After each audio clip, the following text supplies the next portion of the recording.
Hi, I'm Theresa.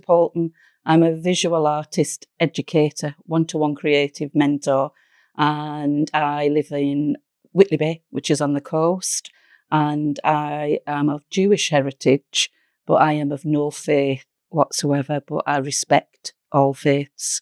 Today I'm reacting to some videos for the first time with Islam React YouTube channel.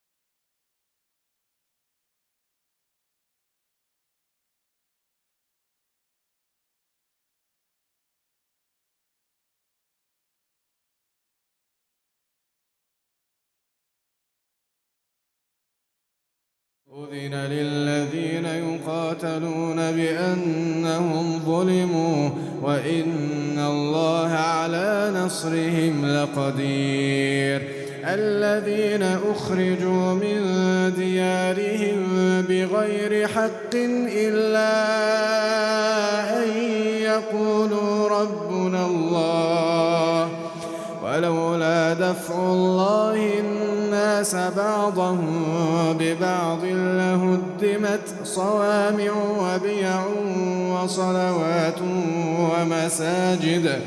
ومساجد يذكر فيها اسم الله كثيرا ولينصرن الله من ينصره إن الله لقوي عزيز الذين إن مكناهم في الأرض أقاموا الصلاة وآتوا الزكاة وأمروا بالمعروف ونهوا عن المنكر ولله عاقبة الأمور وإن يكذبوك فقد كذبت قبلهم قوم نوح وعاد وثمود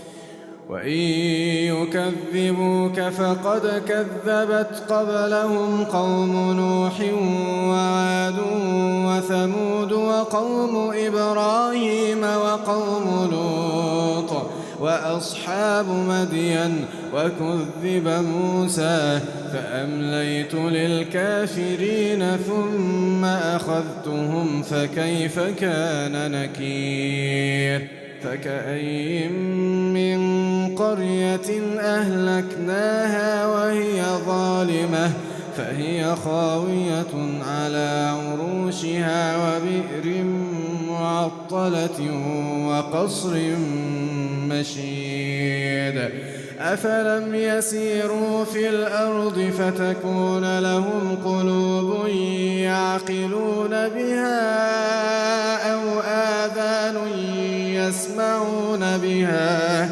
فإنها لا تعمى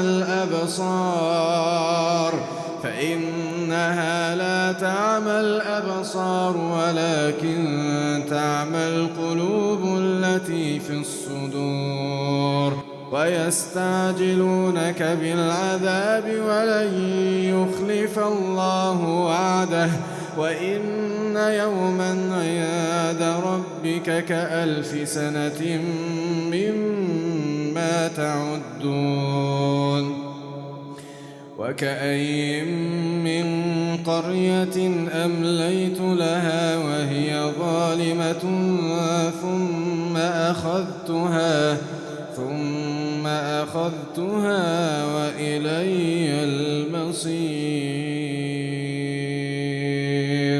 قل يا أيها الناس إنما أنا لكم نذير مبين فالذين آمنوا وعملوا الصالحات لهم مغفرة ورزق كريم. What was your initial thoughts? How did the recitation make you feel?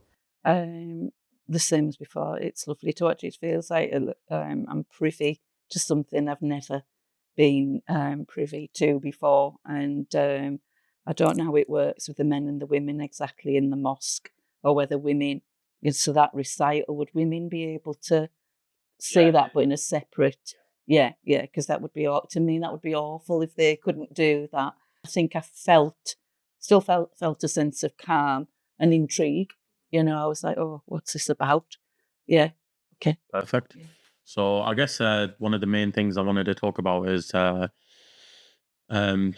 this particular section and recent events as well. So just so the viewers are aware, last week there was an attack at a synagogue in Manchester, where a man, I think he went in with a knife and attacked some people, and there's a shootout with the police, and this person died, and a couple other people as well lost their lives. So I wanted to basically discuss this with you as someone who's got a Jewish background. Yeah. It's quite interesting that this section of the Quran, it is the first time that Muslims were in the history of Islam. It's the first time when the Muslims were given permission to fight, and it was specifically because they had been driven out of their homes, and forced into another land, basically. And what's even more interesting is the verse after that is where God says, if we did not send some people to fight other people, you would have many churches, synagogues, mosques, monasteries destroyed, i.e. there would be chaos if people didn't defend against aggressors. And it's even more interesting considering what just happened last week, where the Quran is saying clearly that, fighting, or if you want to call it jihad, any of these words, it's one of the primary goals is to defend these places of worship. And it's, particularly important that it mentions not just mosques, in the Quran, it literally mentions churches, synagogues as well. Why? Because these are still places where the name of God is mentioned often. We believe that Christians, Jews, and Muslims they worship the same God ultimately. Although the Christians, alongside that, they bring in Jesus as well. So it's quite a huge contrast where you see the actions of an individual who, on the outward, looks Muslim, doing something which is in the complete opposition to the Quran, which is that this fighting is to defend places of worship, not to attack them. And alongside that, Muslims have strict guidance when it comes to battles and wars, that civilians can't be hurt, women, children, men who are not of fighting age, places of worship, monasteries, doesn't matter if they're Muslim or not. All these, the environment, you can't cut the trees down. There's all these guidelines there to protect the environment and the wider society. So it's a shame to see some people are obviously going in opposition to that. But then from an outside view, people think that is what Islam teaches. Whereas if they read the Quran, they would see the exact opposite. Not even just not that, it's the exact opposite, where the synagogue should be protected. So I just wanted to get your thoughts. Again, that's all new to me. I know your first question when you said about you feel, I tend to, that question to me is implying emotionally, so I know we've moved on to the second question, and actually when they mentioned fight, I did respond to that immediately. I thought, this is interesting. What's it, what are they going to say? What's going to be written there, so, and did it say fight back? So that you kind of alarmed me slightly, or kind of my ears pricked up a little bit with that, what's going to be, what am I going to hear? With regards to what happened at the synagogue, I thought long and hard about that. I was quite fortunate that a mutual friend, actually Wajid, had just so happened to have sent me a message, and a voice message was talking about that. And what I did was I'd responded, and then he responded to me, and I thought, I'm going to send that to my friend who's Jewish, because I know she was really upset by it, and she's also an anti-Zionist as well. And I thought maybe she'll get some comfort. She does not judge Muslims, I have to say, as well. and totally opposes the genocide. But I thought, how could those Jews that are standing with the Palestinians see that, witness it, be part of it, and not question? I guess they'll be using their faith, if truth be known, to deal with it. I don't know what they're taught or what they're in their readings. From what I've seen, he wasn't known to the community, which is often the case with these people who plan these kind of attacks. They're not part. They're not part of the community. They're not part of the mosque. They don't. No one really knows them. They're just kind of lone wolf, and they get these ideas in their head, sitting at home, and they don't have anyone around them to tell them actually what you're doing is wrong. Yeah. Not just like generally, but specifically in the Quran, this is completely opposite to what the Quran says. I'd happen to guess, though, that your Islamophobes would be at this point, and if I'm smiling, not because it's what I do, would probably be using it now, and even from, what you've told me about him and his lifestyle and what he does, that they won't take any of that into consideration. It'll be used as a weapon, a tool to hate. So it's not helping the cause, is not helping, that the fact that we want people to be accepted, and, the myths around, Islam and, Muslims, and, we know things have happened and there's bad people. They're not, that's unquestionable, but things like this do not. And it also, within the Jewish community, I'm sure there are those Jews that will hate even more now. I don't know what it says in Judaism about hating or not hate, but we do know people do. So you can kind of see that mindset in some of them in Israel when they're, the settlers, let's say, when they're violently attacking and displacing Palestinians off the land. They have this kind of mentality where you are basically eventually going to be our slaves. You see where I would say there as well, and this is why the more you do this and the more diverse, the people and their beliefs, because I know certainly some rabbis would say, not in my name, that is not a true Jew, wouldn't do that. When we're talking about the settlers, you don't even, for me, look at them and recognize them as, I know they are Jewish, but their behavior is not what someone Jewish really would be doing. That turfing people off the land, I know that for a fact. They totally, anybody, Jewish that is following the faith how it should be, does not believe in that. And that's something to do with them. There's rabbis that I know that visited Newcastle that would totally oppose everything, So the connection with Judaism, it's like with Islam and radical, Muslim beliefs. We really need to make it clear that there are those that will do this in the name of, and then there are others that would be devastated by that. I was going to mention on that point, like, for example, ISIS, they will come across as extreme, ultra, orthodox, and where the people following the religion properly. And, they come out with all these slogans and things. But if you look at their actions, most of the people they killed were other Muslims that they just disagreed with. Yeah. Not even non-Muslims, most of their victims were Muslims. And, in Islam, this is something that the Prophet himself, he predicted these kind of people are going to come. Yeah. So we were well aware, the early Muslims knew these kind of people were going to eventually come, and they had to deal with them as well. A lot of the disciples of the Prophet, they had to fight some of these people because they were so extreme and their mindset was crazy. Yeah. So we obviously have this problem of extremism as well.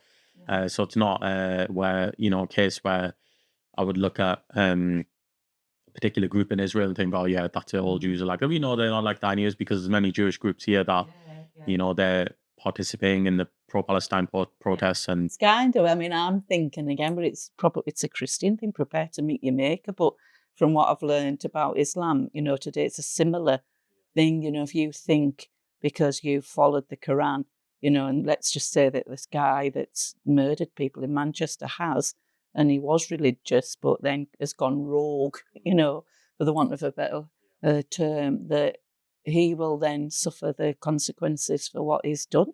Exactly, yeah. And, the argument can't even be made that he was religious because he done something in opposition to it. Yeah. It's like me claiming I'm a vegetarian or vegan and then just going and slaughtering a few animals and eating them. I've done something complete opposite to what my ideology even says. Yeah. So, but obviously because he's a particular race and his appearance and his name, it's all going to be used. Oh, well, it'll make things worse, won't it, for those, on who are Jewish, and Muslim. It'll make it worse for them all. There'll be a rise in Islamophobia and there'll be a rise in antisemitism. There already is. And, the powers that be couldn't care less about that because they could intervene. They could make changes, but they're not, As a Muslim, we dread when these incidents happen because we're just praying that it's not a Muslim guy or someone who looks Muslim, or because you just know what's going to happen after. And even though we're not accountable for each other in that sense, I mean, Muslims, we span like tons of countries, from all the way from West Africa to South Asia, and so many different cultures, languages. So to group everyone together and say you're accountable for someone over there, it's just very silly. And unfortunately, it's already been politicized. They used that to, put pressure on pro-Palestine demonstrators saying don't demonstrate now, which is, they're not linked. Why should we should be upset about murder here and upset about murder in Gaza, when there's like how many 50 to 100 Palestinians being murdered every single day. I mean, one of as soon as I heard it on the afternoon, that via the radio, and Charles came on, and well, he didn't come on, but Camilla, and it was a quote about the loss of life, and a good job you couldn't hear me. I do swear, sorry for that, and I'm not going to swear, but and I was like, at the radio, you're having a laugh, aren't you? You've never said a single thing against what's happened in Palestine, and yet. But you would have to be really careful, and if anyone Jewish or anyone in Manchester or a family member heard me saying that, they possibly would think I was a traitor. But it's not diminishing the fact that someone's lost their life and they're Jewish. It's questioning why their lives, like you've just said, really, over there are of less importance and value. And that we're talking about hundreds of thousands, and it doesn't make any sense.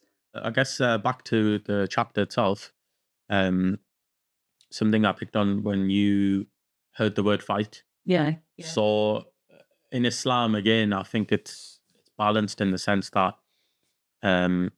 it doesn't believe in pacifism, and it doesn't believe in genocide. Basically, it says in the middle there's fighting that has to be done sometimes. Sometimes people have to be physically stopped. There's a famous quote from the Prophet Muhammad. He said, "If you see an evil happening, try and stop it with your hand. If you can't stop it with your hand, then speak out against it. And if you can't speak out against it, then at least hate it inside your heart, what you're seeing. And that's the weakest of the faith." So it gives us a practical way of dealing with problems when they happen. You have to physically get involved. You have to stop things. If there's violence happening, someone's on the street getting hit, you should stop that if you can physically. And if you can't, then at least shout and warn the people about it, or, try and stop it verbally. So yeah, how do you, because you obviously saw the word fight in it, your ears pricked up.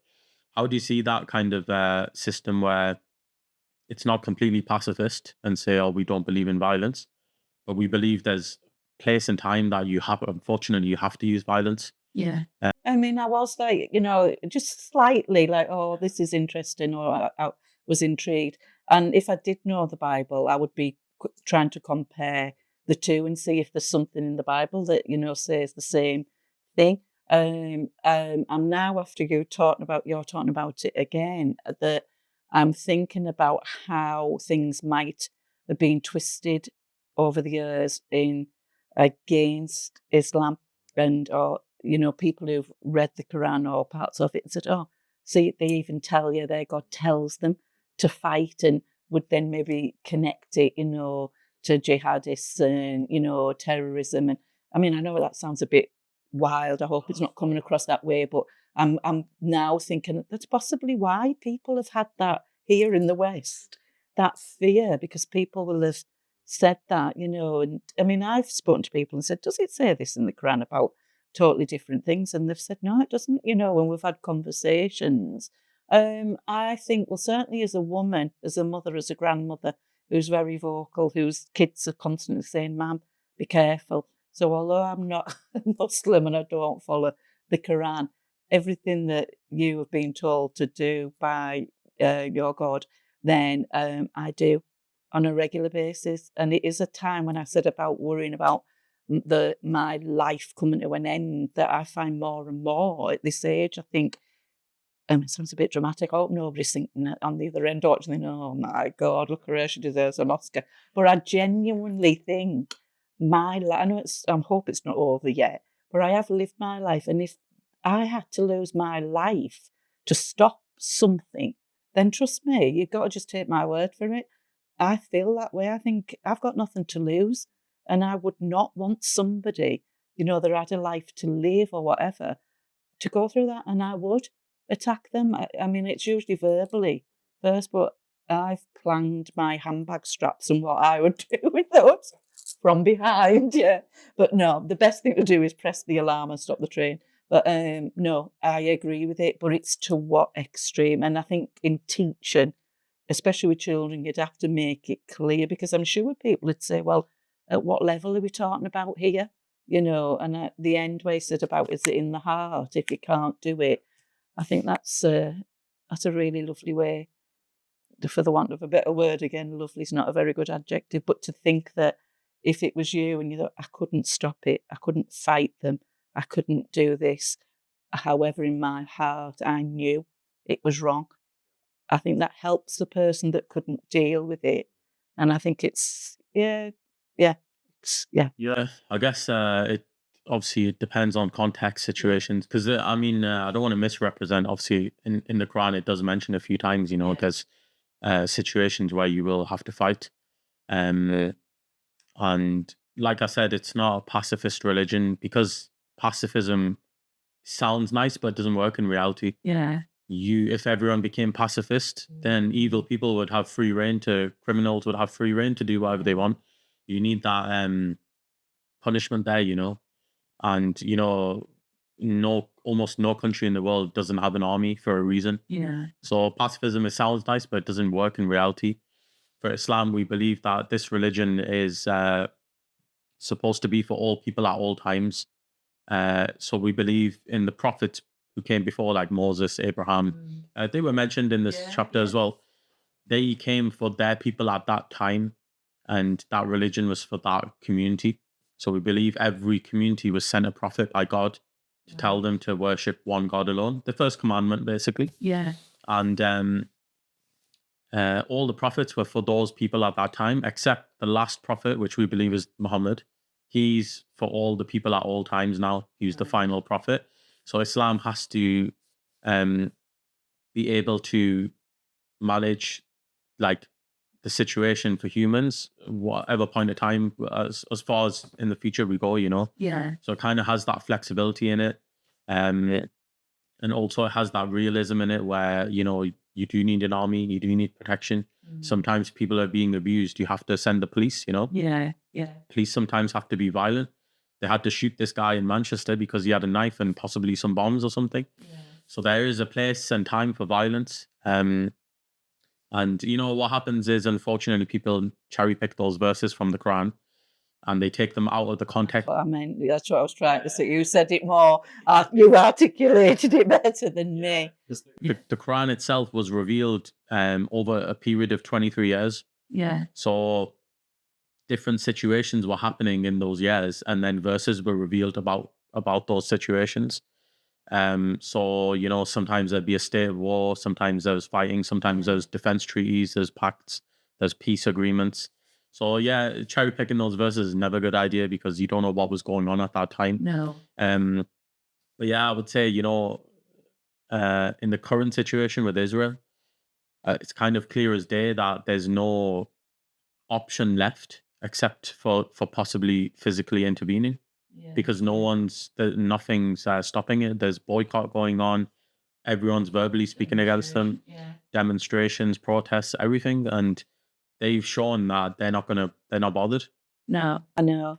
So yeah, I guess just going back to the point about places of worship and things. As a British Jew, did you expect to hear a verse like that, which explicitly mentions synagogues and the other places of worship in the Quran itself? No, but it's important for me to say I am of Jewish heritage, so I am not an expert, and I can only tell you based on that is in me, in my heart, but I've never followed that faith, so it's important if you can get somebody on that would speak about it. I think the public would learn a lot from that as well. Yeah. So a few things are mentioned, about praying, giving charity, especially encouraging good and forbidding, trying to prevent the harm, evil. How relevant do you think these things are now in current British society? I think people should be made more aware of, if we're talking about Muslims predominantly here, of how generous they are and can be. And the more conversations I'm having with people and learning as well and being involved with Muslim people, 10 years ago, that wasn't part of my life, then I do learn about the generosity. And there is no, from what I'm finding, there's little relevance to the difference in the faiths. It's about the giving, the helping, the teaching, wanting to share food with you, taking the time to say hello, even though people might be suspicious. At those points in my life and experiences, the difference in faith doesn't seem, because like I said, I'm of no faith. So those who believe and do good will have forgiveness and an honourable provision. Yeah, and a good will have forgiveness and an honourable provision. I mean, that makes, I don't know, I believe, because that's saying and because we're talking about Islam, here in the Quran, do good will have forgiveness and an honourable provision. I think irrelevant, whatever, whether you're religious or not, surely people could think that way. We all know what good and bad is, no matter who we are. And just by being honourable, and kind and caring. Yeah, I guess there is a basic level that people know that okay, something's nice, something's not good. I guess where it kind of gets a bit deeper is the topic of morality itself, because morality can change from time to place to location. For example, in some societies in the past, cannibalism was seen as a good thing.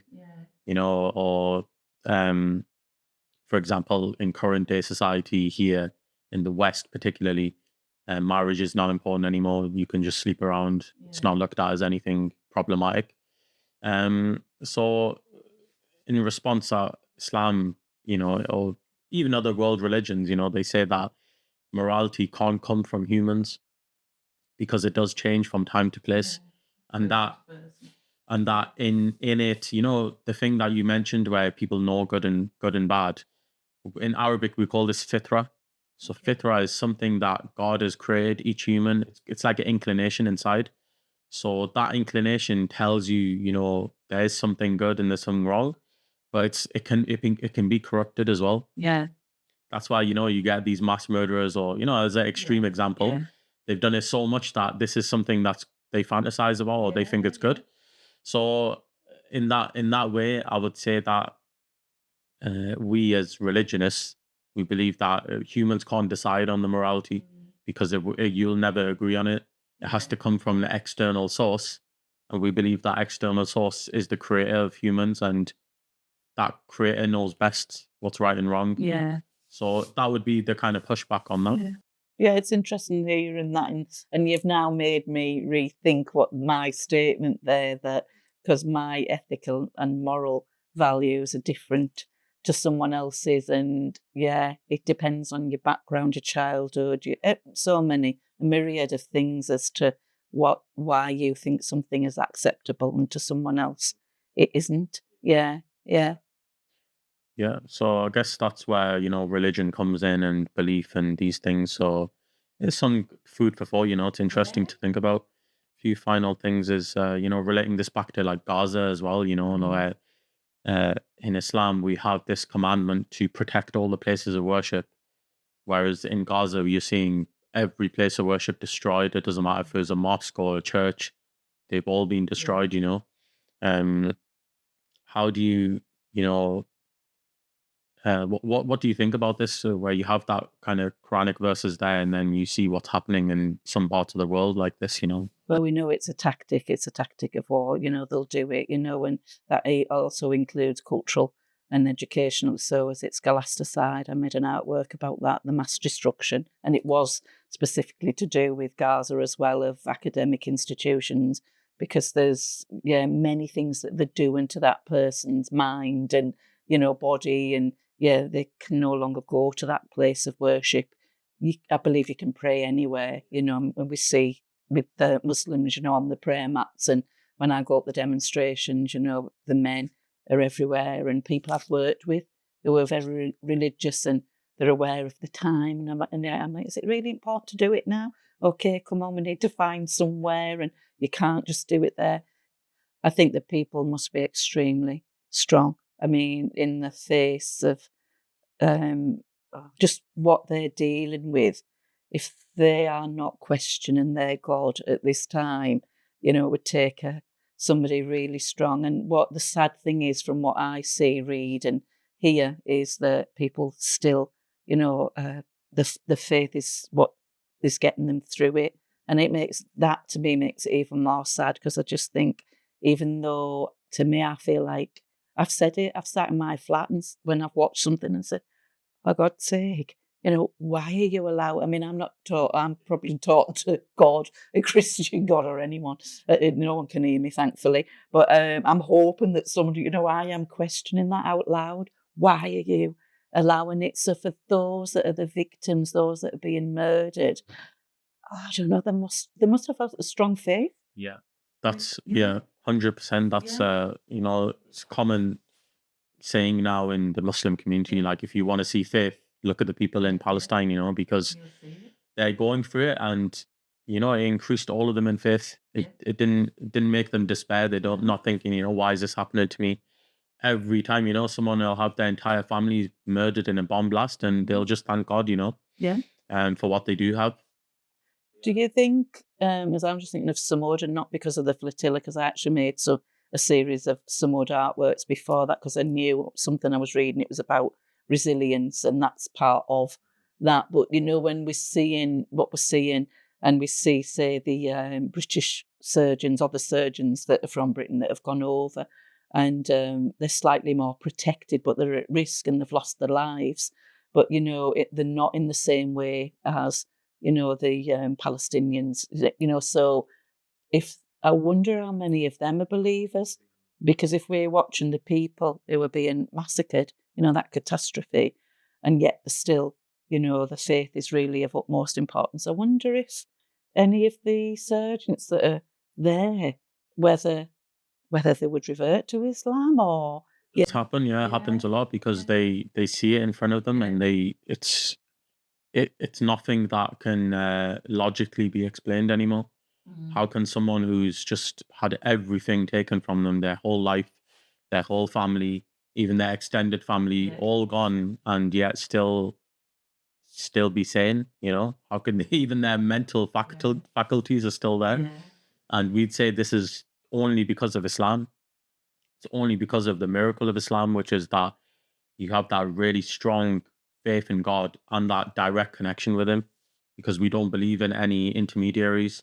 We don't believe in any partners or sons or anything. It's just you and God direct.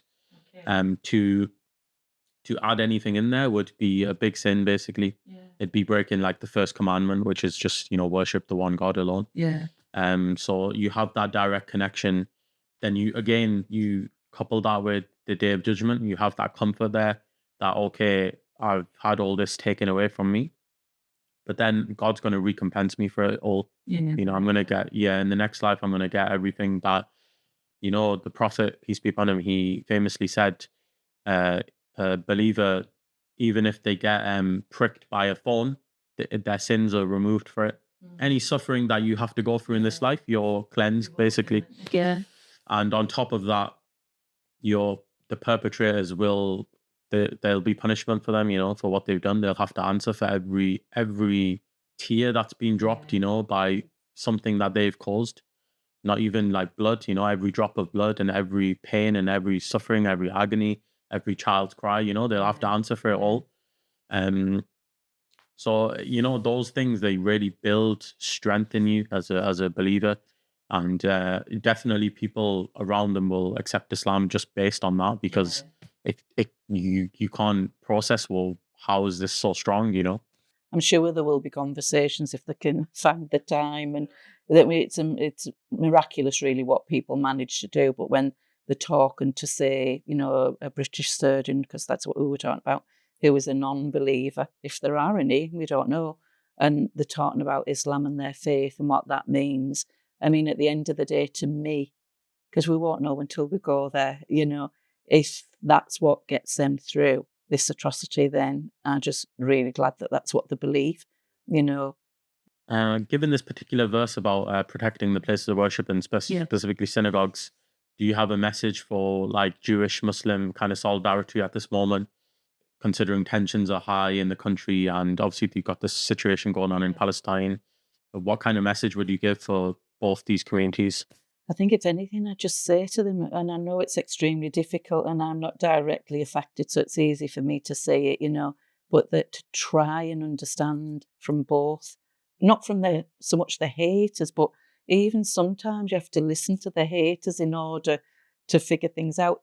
When you're giving someone who is a hater, if you're letting them speak, to me, that's empowering you as a person to sit and be able to sit with someone that is full of aggression and hatred, and try and listen to them at least, and maybe convince them that they're wrong, or plant a seed of thought. You may never, change their views, but to have that it takes a lot to do. It's easier to hate than it is to love. So I don't know. I mean, never in a million years did I ever think that I would be sat watching something on my, I don't have a telly, my laptop, thinking, I hate you for what you're doing. And it's talking about Jews, fella, and I was supposed to avoid a rabbi that I once met here in Newcastle, top advice said avoid mentioning Jew. But the truth is they are Jewish, the people I'm talking about. And I loathe them for what they're doing. And yeah, they can repent. I mean, breaking the silence of soldiers, they've fought. They've committed atrocities, but they've got out, and I don't mean they've just escaped. When they've got out, they've talked about what they did.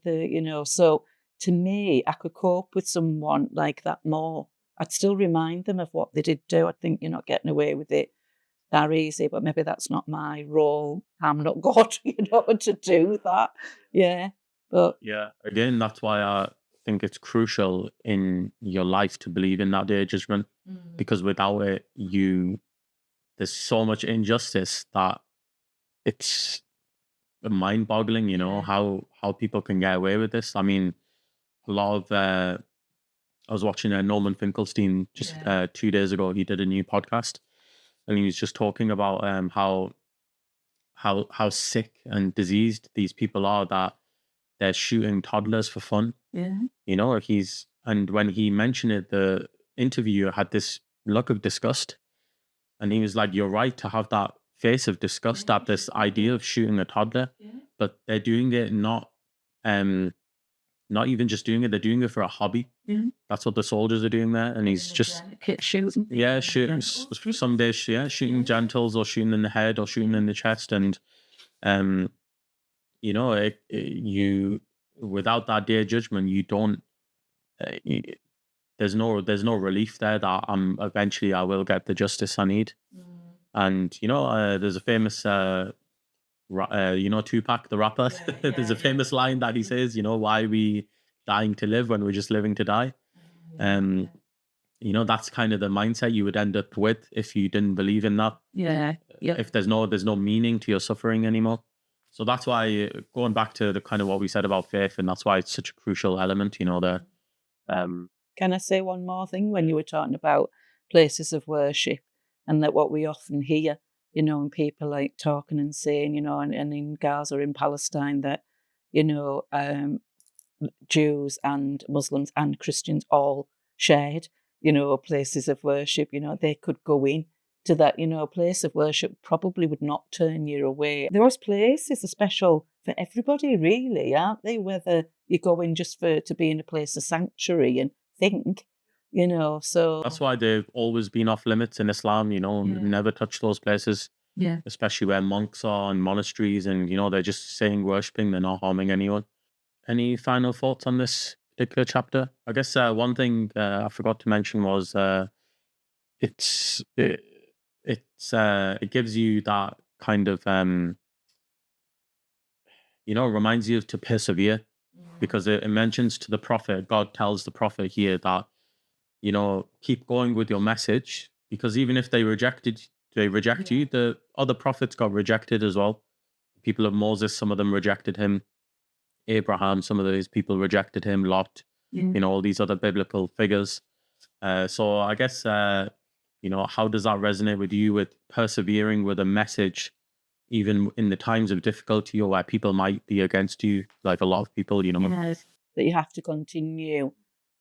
See, I was going to say you have to continue with your faith, and then I've gone on and on about having no faith. I guess it worries that. I know I've worked with people in recovery before, and they talk about a higher power, you know, and then there's people I know that are, you know, adamant they're not religious, so they'll go along, but they won't say that part. And then the ones that are following it will say, it doesn't have to be God, it could be this, it could be that, a plant. But but then those that disagree are like, well, it really is a faith. That's what they're talking about. Well, we're seeing it, you know, some more, you know, resilience. We're seeing it, perseverance there, getting, you know, pushed from one place to another, surviving all of those atrocities. But I think here, questions that I've had with people about, because I've been to many demonstrations, and I've questioned, it's actually the last time I went last month, and I went on my own to London, and I thought, what am I doing?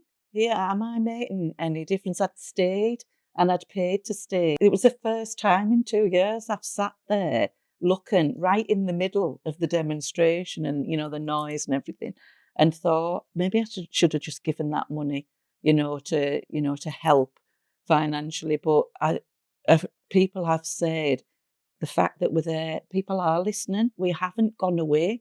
We've been persistent. When we go, like the Civic Centre the other morning, it's Saturday morning, gale force wind, you know, dolls, babies, images, repeating saying the names of the babies that have been murdered. Whether anyone takes any notice or not, we have to just think, we're going to continue. We're not going to stop. We can't undo what we've started either. And I think the government have got a shock there. Unless they manage to get some kind of thingies passed, I've got the word, you know, like laws passed to stop us demonstrating. Well, they've been threatening everybody since George Floyd was murdered and before. And they must now know, the powers that be, those in government, that they're not going to get away with that, you know. So persistence does, work.